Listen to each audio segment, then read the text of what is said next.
தொழில்துறை தொடர்பாக அரசியல் கட்சிகள் தேர்தல் அறிக்கையில் கூறியிருக்கும் வாக்குறுதிகளை பார்க்கலாம்.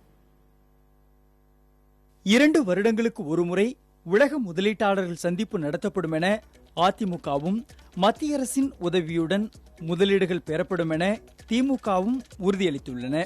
வெளிப்படையான புரிந்துணர்வு ஒப்பந்தம் போடப்படும் என தேமுதிக மக்கள் நல கூட்டணியும், 5 மண்டலங்களில் ஆணையரகங்கள் உருவாக்கப்படும் என பாட்டாளி மக்கள் கட்சியும் கூறியுள்ளன. வெளிமாநில வெளிநாட்டு முதலீடுகள் ஈர்க்கப்படும் என பாரதிய ஜனதாவும், தமிழ் தேசிய கூட்டு முதலாளிகள் உருவாக்கப்படும் என நாம் தமிழர் கட்சியும் அறிவித்துள்ளது. முதல் தலைமுறையினருக்கு மானியம் வழங்கப்படும் என்று அதிமுக அறிவித்துள்ள நிலையில் கட்டுப்படியான விலையில் மூலப்பொருட்கள் வழங்கப்படும் என திமுக அறிவித்துள்ளது.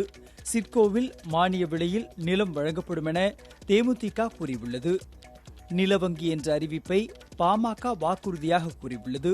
முத்ரா மூலம் கடன், பின்தங்கிய மாவட்டங்களில் வரிச்சலுகையை பாரதிய ஜனதாவும், கூட்டு தொழிலில் அரசே பங்குதாரர் என நாம் தமிழர் கட்சியும் அறிவித்துள்ளன. 9 மாவட்டங்களில் தொழில் பூங்கா, அம்மா முயற்சி மூலதன நிதி உருவாக்கப்படும் என்ற புதிய திட்டம் அதிமுக அறிக்கையில் இடம்பெற்றுள்ளது. மதுரை, தூத்துக்குடி புதிய தொழில்கள், ஓசூர் வரை தொழில் பாதை அமைக்கப்படும் என திமுக கூறியுள்ளது. நோக்கியா, பாக்ஸ்கான் மீண்டும் திறக்கப்படும் என்று தேமுதிக தெரிவித்துள்ளது.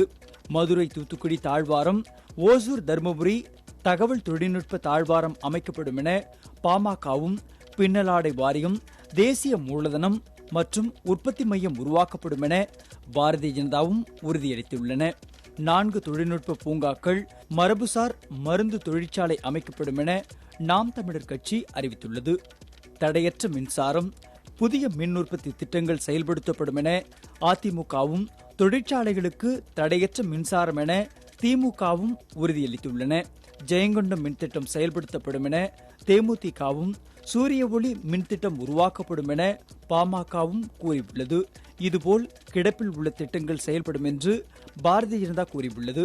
தொழிற்சாலைகளுக்கு யூனிட் 4க்கு மின்சாரம் என நாம் தமிழர் கட்சி அறிவித்துள்ளது.